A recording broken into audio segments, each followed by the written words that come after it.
Assalamualaikum warahmatullahi wabarakatuh. Perkenalkan, nama saya Siti Nurhanisa dari 12 Agama. Di sini saya akan menjelaskan tentang konfrontasi Indonesia-Malaysia. Pengertian konfrontasi Indonesia-Malaysia yaitu sebuah peristiwa perang mengenai masa depan Malaya, Brunei, Sabah, dan Sarawak yang terjadi antara Federasi Malaysia Indonesia pada tahun 1962 hingga 1966. Terjadi pada tanggal 20 Januari 1963 hingga 11 Agustus 1966 yang berlokasi di Kalimantan, Asia Tenggara. Pihak yang terlibat yaitu Malaysia, Britania Raya, Selandia Baru, Australia, dan Brunei, yang didukung oleh Kanada, India, Thailand, dan Amerika Serikat. Sedangkan Indonesia didukung oleh Tiongkok, Filipina, dan Uni Soviet.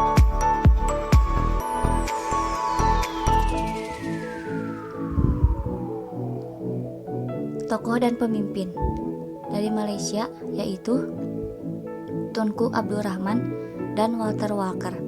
Sedangkan dari Indonesia yaitu Soekarno, Omar Dhani, Ahmad Yani, dan Abdul Haris Nasution.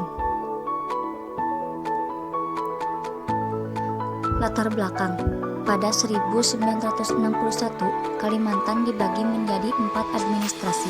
Kalimantan, sebuah provinsi di Indonesia, terletak di selatan Kalimantan. Di utara adalah Kerajaan Brunei dan 2 koloni Inggris yaitu Sarawak dan Borneo Utara. Kemudian dinamakan Sabah.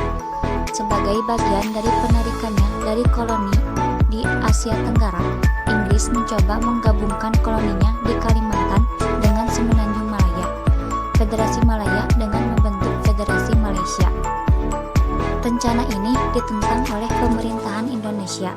Presiden Soekarno berpendapat bahwa Malaysia hanya sebuah boneka Inggris dan konsolidasi Malaysia hanya akan menambah kontrol Inggris di kawasan ini, sehingga mengancam kemerdekaan Indonesia.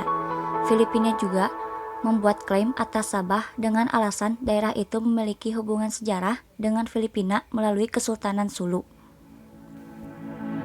Perang.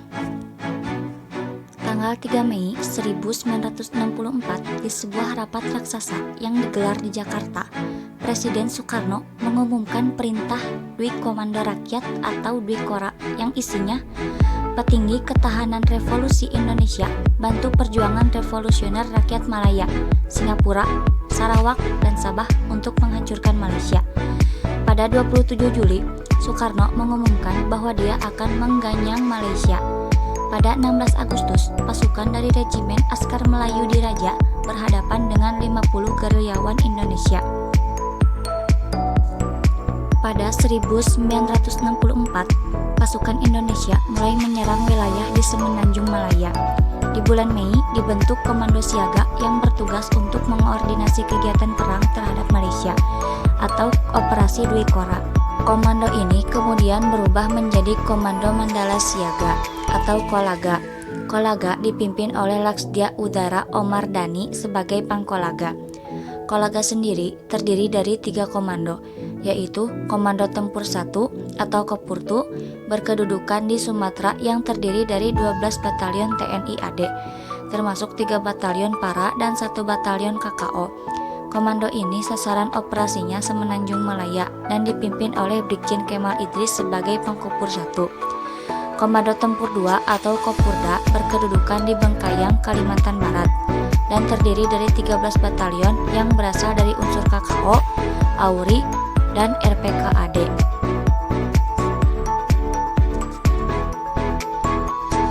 Komando ini dipimpin Brigjen Suparjo sebagai Pangkopur 2. Komando ketiga adalah Komando Armada Siaga yang terdiri dari unsur TNI AL dan juga KKO. Komando ini dilengkapi dengan brigade pendarat dan beroperasi di perbatasan Riau dan Kalimantan Timur. Pada 1 Juli 1965, militer Indonesia yang berkekuatan kurang lebih 5.000 orang melabrak pangkalan Angkatan Laut Malaysia di Semporna. Serangan dan pengepungan terus dilakukan hingga 8 September, namun gagal. Peristiwa ini dikenal dengan pengepungan 68 hari oleh warga Malaysia.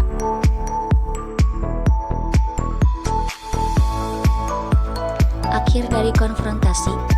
Pada 28 Mei 1966, di sebuah konferensi di Bangkok, meski diwarnai dengan keberatan Soekarno yang tidak lagi memegang kendali pemerintahan secara efektif, Kerajaan Malaysia dan pemerintah Indonesia mengumumkan penyelesaian konflik dan normalisasi hubungan antara kedua negara.